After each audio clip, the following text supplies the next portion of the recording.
Okay, so boys and girls in third grade, now that we learned a little bit about Leonardo da Vinci, we're going to study his most famous painting, the Mona Lisa. The Mona Lisa is one of the most famous paintings in the world. It was created by Leonardo da Vinci somewhere between 1503 and 1519. The subject of this painting is Lisa Gherardini. Her husband, Francesco, commissioned or paid Leonardo to do the work. This oil-on-wood panel painting is 30 by 21 inches and weighs 18 pounds. More than 30 layers of paint have been used on the painting, and some of them are thinner than a human hair. The painting is worth about $782 million. The painting was acquired by King Francis I of France, and it later became property of the French Republic. In 1911, the painting was stolen from the Louvre in Paris. It is now encased securely in the Louvre Museum of Paris. The painting has its own climate-controlled room. The subject of this painting has no clearly visible eyebrows or eyelashes. It is believed that they gradually disappeared over time, or because of over-cleaning. Many people wonder, why does Mona Lisa have that funny smile on her face? Some people believe that Mona Lisa was entertained by clowns and gestures while Leonardo was painting her portrait. Okay, so boys and girls, I thought it would be fun if we try to make our own version of the Mona Lisa. Now, portraiture is very hard, even for adults, so I came up with a fun way to kind of help us get the proportions right. That's the size and the shape of the face and her body, so it will resemble Leonardo da Vinci's famous painting. So the first thing I'm going to do is I'm going to take a brown bag, a lunch bag, just like this, and a piece of paper, so my first two art supplies, and this is going to create Mona Lisa's clothing. So what I'm going to do is I'm just going to round that bag, just like that, because that's going to be her shoulders, okay? And I'm going to bunch it up, and I might have to get my scissors here, and I'm going to cut some of the bag off, and I'm going to glue that to the bottom of my paper.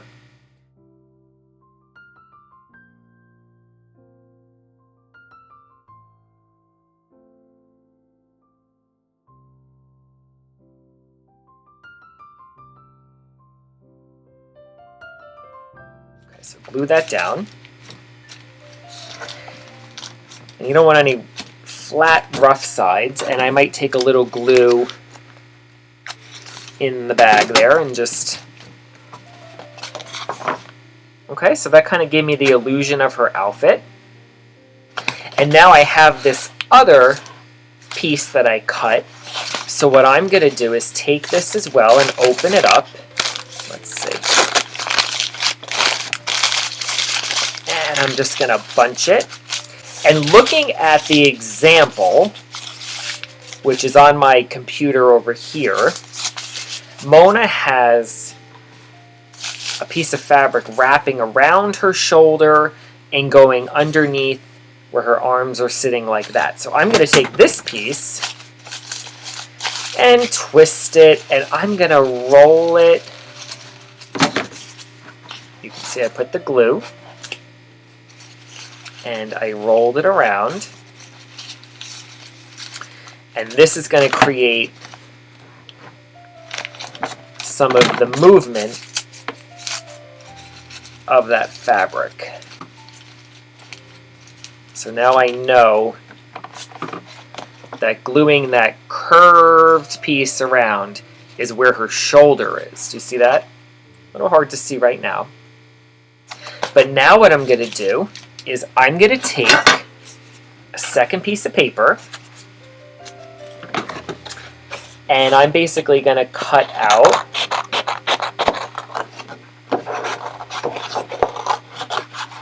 her shoulder, and her forearm.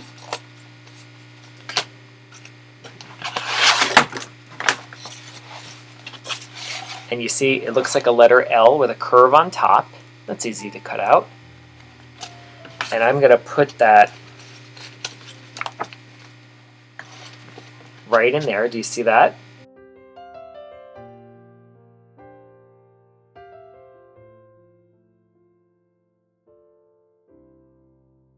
And now I need another piece, which is going to be her other hand and arm. I'll do the hands after I get this part mapped in.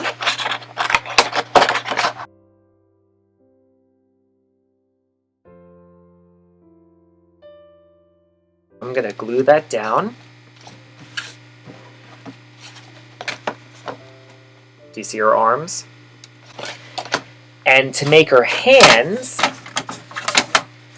I'm just going to cut out, watch this, I'll show you how I make a really easy hand.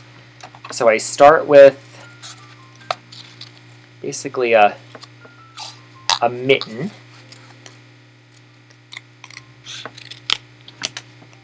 See how that looks like a mitten? And I'm just going to then kind of sculpt out using my scissors her fingers, and I like to just cut out the little pieces in between. See how easy I'm making a hand? Okay, so let's count her fingers. She has a thumb, 1, 2, 3, and her pinky. Perfect. I'm going to trim that down a little bit.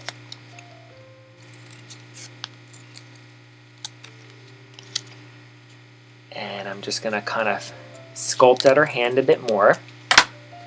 Whoop! Can you see I made her hand? How cool is that? So I'm going to take my pencil here,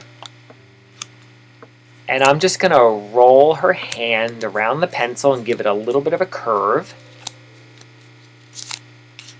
Look at that. And I'm going to glue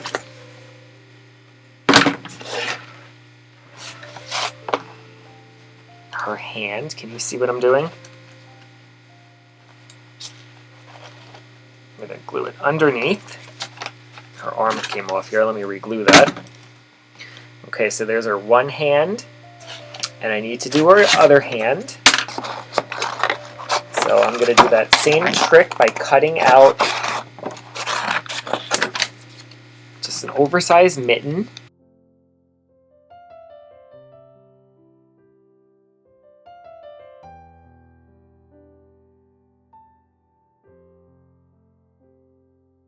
It's important to look at your Mona Lisa picture, but do you see her hands right there? Isn't that awesome? Now I need to create her head.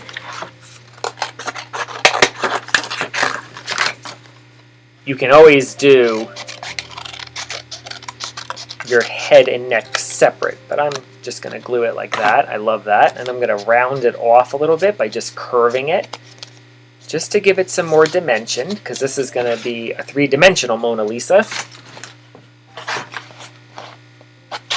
See her? And now I need to put her hair and her veil on. So her veil comes around her head. So I'm going to start with a shape like that. And I'm just going to wiggle.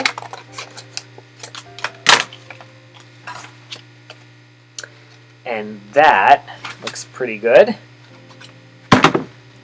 And I'm going to glue that on top, and actually her veil goes behind her shoulders.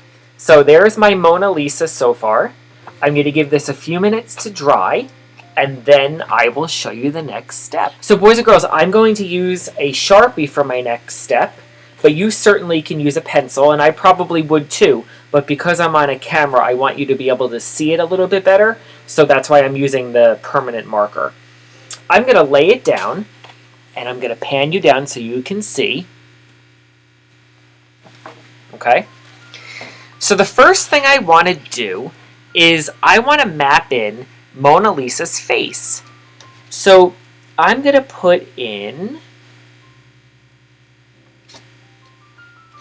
some lines for her eyes. Do you see that? And I'm going to make her pupils and her iris right underneath.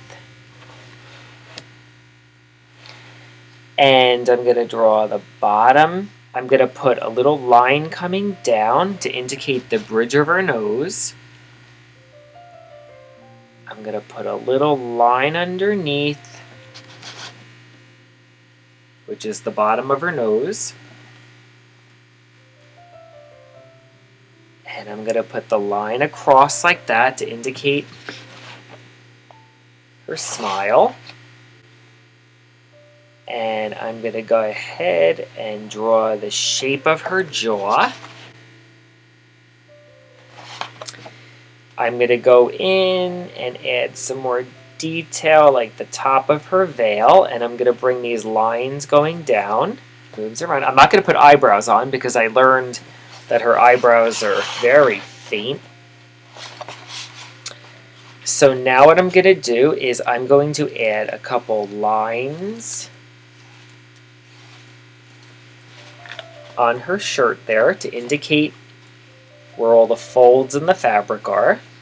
And now it's really important that I get the background to look like what Leonardo painted, because her background is what's going to make this identifiable as Mona Lisa. So I'm going to just turn this around here.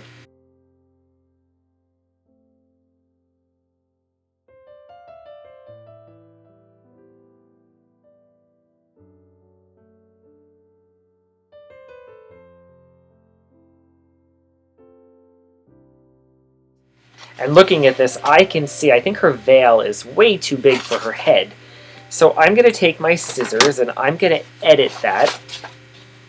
So that's a good thing to do after you have a chance to let it dry. So I shaved off a lot. And I think that looks a lot better. I think there's a little more on the side of her head here I'm going to lop off. Yep, much better. To paint the Mona Lisa, I have some coffee that I cooled off, and I want to try to make this look antiqued. So I'm going to go ahead and I'm just going to give this a coat of brown around the background, just to kind of deepen some of that white so it's not so white. And I'm just going to go over her veil and over her face and over her hands a bit. There. So do you see how that little bit of brown deepened it? It's a little hard to see on camera. And what I want to do is I want to paint this to resemble what Leonardo painted when he made his Mona Lisa. Alright, so boys and girls, to paint, I gathered some colors that I think I'm going to use. I have a blue, a green, a pink, a brown, and a white. My coffee stain has now dried. And I'm just going to go in and I'm going to study the Mona Lisa painting. I'm going to pan you down. And I'm just going to create a little bit and see what I come up with. So I'm going to start with some brown and some green and mix that together.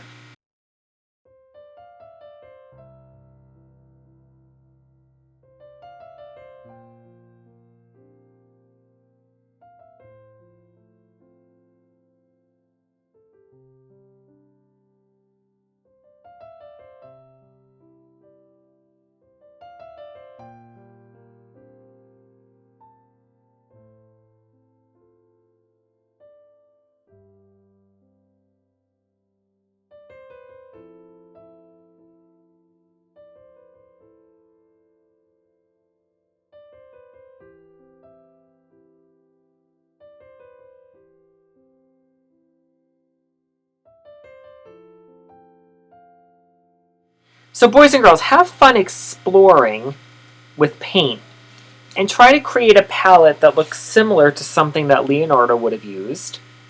And again, we're also looking at the painting on our computer screen right there. So boys and girls, I'm just going in with some black and a little bit of green mixed together just to try to capture some more of those details that I see in the Mona Lisa painting. And I'm using the texture of all of the wrinkles of that brown bag. And I'm just going in and feathering in some shadow and some darkness into the background. And if yours doesn't look exactly like Mona Lisa, you know what? That's fine. There have been many, many artists who have taken the Mona Lisa and turned it into their own work of art. So I'll show you some of those at the end.